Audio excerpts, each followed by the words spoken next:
Nagbilin si Pangulong Ferdinand Marcos Jr. sa Armed Forces of the Philippines Chief o AFP na huwag hayaang lumala ang tensyon o sitwasyon sa West Philippine Sea.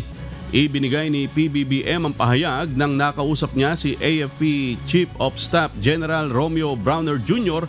kaugnay sa ginawang harassment ng China noong May 19 kung saan inagawan ng supply ng pagkain at gamot ang mga sundalong Pilipinong sakay ng BRP Sierra Madre sa Ayungin Shoal. Ayon kay General Browner, kabilang sa mga ibinili ng Pangulo ang maximum tolerance sa mga ginagawa ng China at ang patuloy na pagsunod sa batas.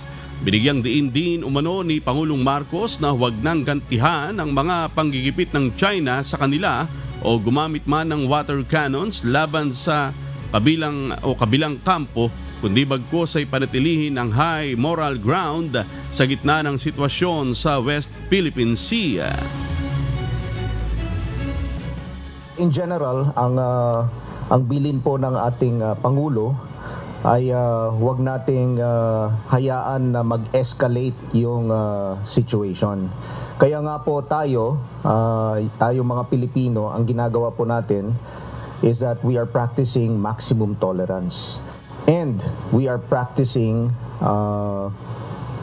activities that promote international law. In other words, ay hindi po tayo lumalabag sa mga batas international. We were discussing this with the President and he said, no, do not use our water cannons against the Chinese. No?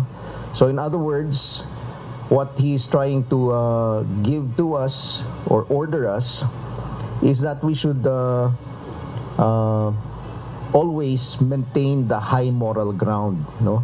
Dahil sumusunod tayo sa batas, no? Yun po yung gusto ng ating Pangulo. At yan rin po yung kanyang in-emphasize, no, dun sa kanyang speech sa Singapore during the Shangri-La Dialogue.